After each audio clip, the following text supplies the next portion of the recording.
Hey guys, Cam for 15 back at it on another One Piece episode review for you guys, as this is the final One Piece episode of 2022.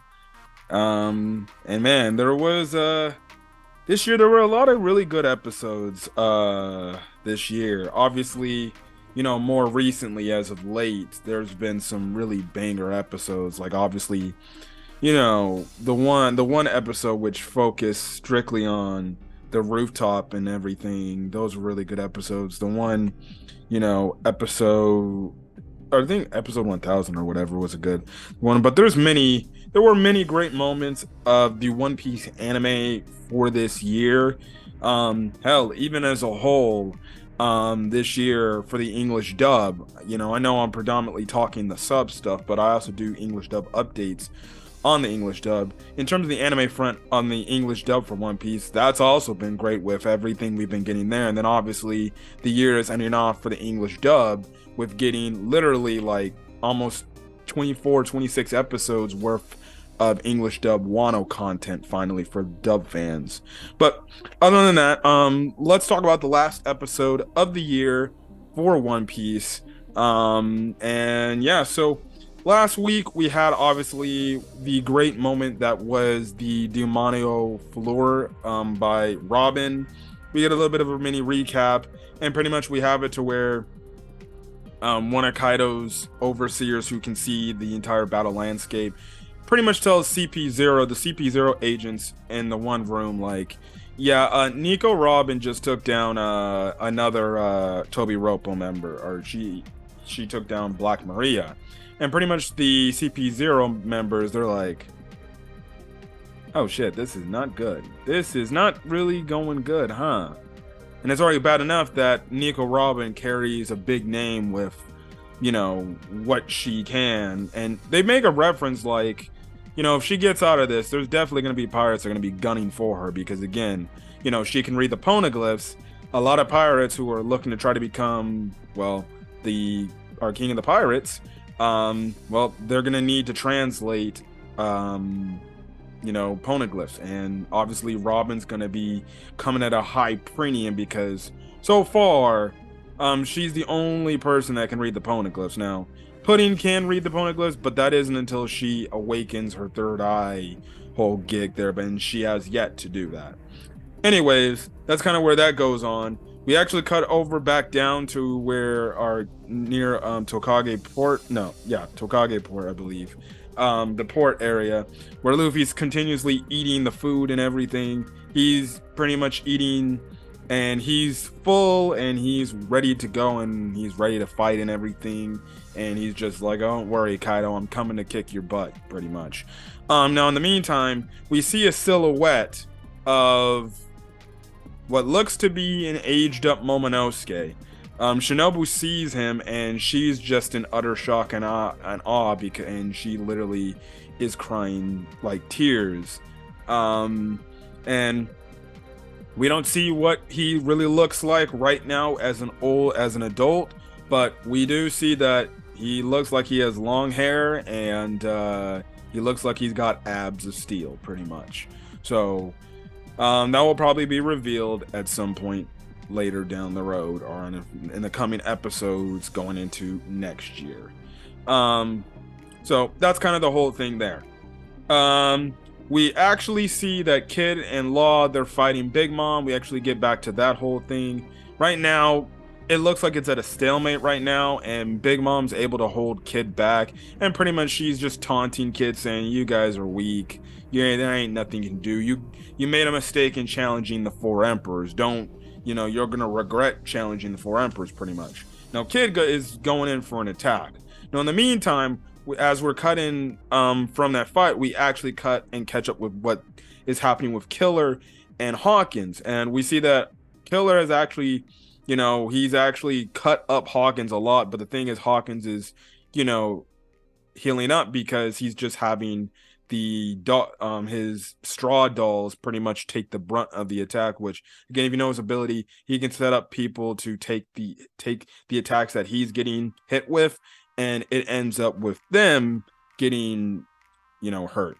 And the thing is, Hawkins is making the mention like, oh, it's interesting. You're killing a lot of people, aren't you, just to try to finish me off? And Killer is just like, when are you gonna stop this whole BS? And when are you going to freaking stop using dummies to try to run and hide and everything?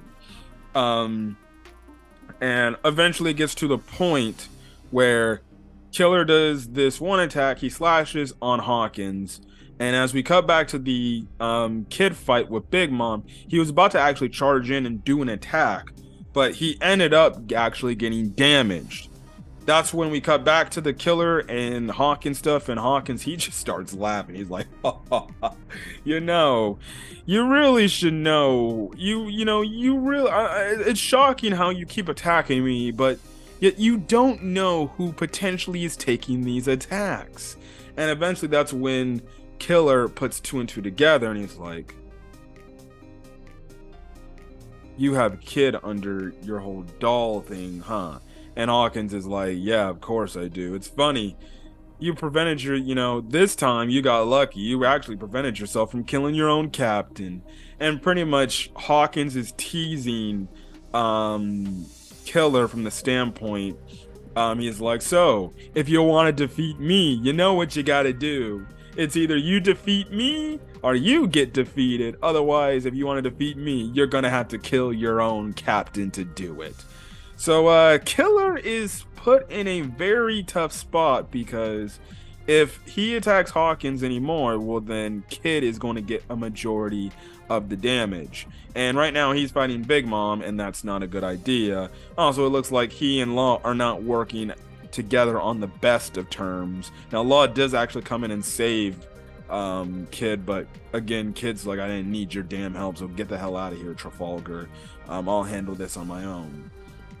So yeah, it's going to be really interesting to see how does Killer get out of this predicament. Otherwise, he's going to be taking most of the beating from Hawkins. It's smart on Hawkins, get somebody, that is close to the opponent, he has. And he probably maybe made this doll of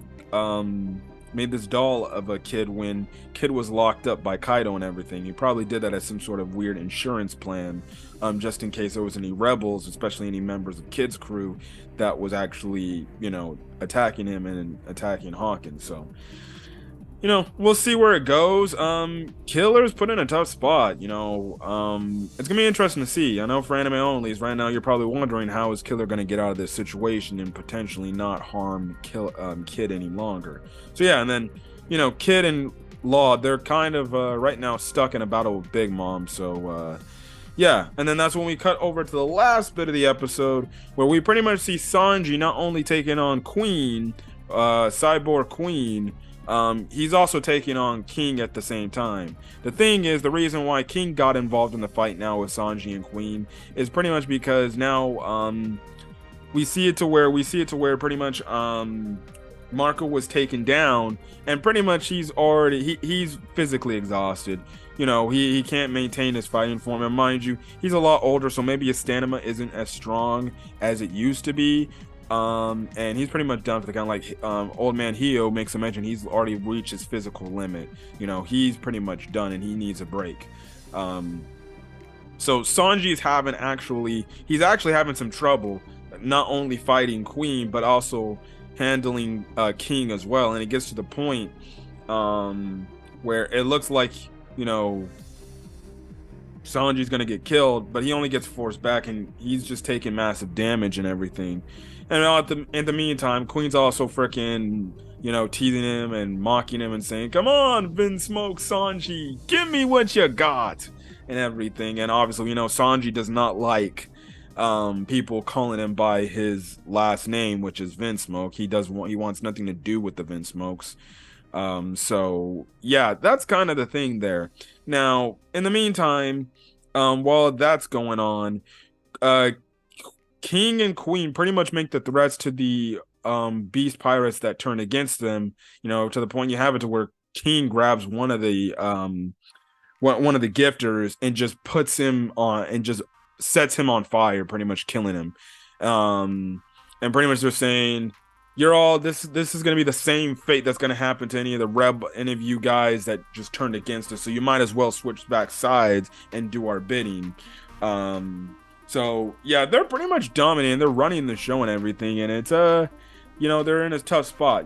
Zoro, he's still not yet ready to fight after getting the injection and everything, and that's what the Beast Pirates are doing. They're trying to look for Zoro so they can kill him before he ends up getting recuperating and ends up joining the fight again, because I guess King saw him get it impaled, because King's like, find Roronoa Zoro. He got some medicine that's gonna heal him up in a few minutes. Find him and kill him so he doesn't become a problem for us. So yeah, and Zoro's kind of still in the phase of trying to take in this whole serum and everything in his body before he ups and moves.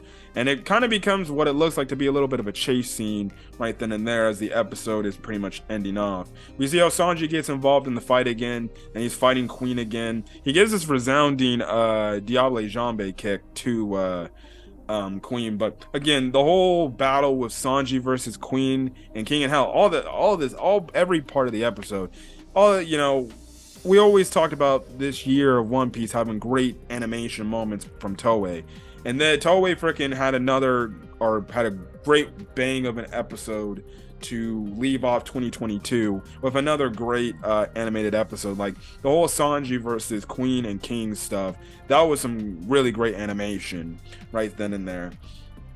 So yeah, but anyways, some of the Beast Pirate members, they find Zoro. Some of the rebels or some of the samurais, they get in the way of trying to stop them from getting to him. Some samurais take off with Zoro and run away, but then Queen or King confronts him at the end. That's how we left off in the cliffhanger. I almost forgot one thing. We actually do see a fight between Raizo and Fukurokuju, and pretty much they're going back and forth in the flames, and pretty much this whole discussion after, it looks like Fukurokuju wins the first clash between the two. We find out that Fukurokuju, he's like, I don't understand, Raizo. Why would you not serve the current shogun? And pretty much we kind of find Raizo asks the question like, you're telling me you're serving Orochi? And then obviously, Fukurokuju gets a little smirk, and then that's when Raizo's like, wait a second. That means you would serve any frickin' shogun, whoever it was, and however bad they may be. And Fukurokuju obviously is, I guess you can say you're kind of a little rat that wants to be, in a position of power, where he just takes the orders, he does it, and he lives the good life. And pretty much, after Raizo loses his first little scuffle, Fukurokuju kind of critiques Raizo and like, you see, you have too much emotion. You rely too much on your emotions in your fight, and that's why you never become a good ninja and everything. But that's when Raizo kind of rebuttals that statement of saying, I'm fine with having emotion, because all the times I had with Odin, you may say I just have emotions over a dead man, but you see, me and my friends, we're all ghosts, because guess what? We're trying to honor what, our mentor, our friend, our master pretty much, and Odin wants us to accomplish. And that's the thing, is we're fighting because of that emotion we have, because we're not willing to give up this fight, and we're willing to have it to be, we're willing to have the future of Wano be prosperous, and we want Momonosuke to lead that future and everything. So obviously Fukurokuju, he gets pretty pissed off. But other than that, like I said, the cliffhanger of the episode is King just confronting the samurai that are running with Zoro, and that's where we left off. So yeah, and if you saw the next episode preview, it's just going to be recaps for the next couple of weeks till next year when One Piece comes back. I don't know when it's going to come back in January. I don't know if it's going to come back the first Saturday of January. I don't know when it's going to come, when the next new episode is going to come back for One Piece. But, what a way to end off the One Piece anime for 2022. Ending off on a banger of an episode. And it's going to be a while till we get new One Piece episodes. But I guess I would say if the manga wasn't on break all the time, this would be good for the manga to get further ahead. But then I realized, oh wait, the manga's on break. Shoot, but then again, it might not be on break for the next coming weeks. But yeah, it's gonna be interesting. To see where the One Piece story goes. and everything. But if you guys like the video, leave a like. Put in the comment section your thoughts on this week's episode of One Piece, as well as what was your favorite One Piece anime moment of 2022, if you can remember that far back, all the way back from when we started in January till now. As well as hit the subscribe button. You want to get more Cam Free 15 content on the channel and things like that. But till then, guys, stay safe out there and have a great rest of your day. Or yeah, great rest of your day or night, which end this video. Till then, guys, peace.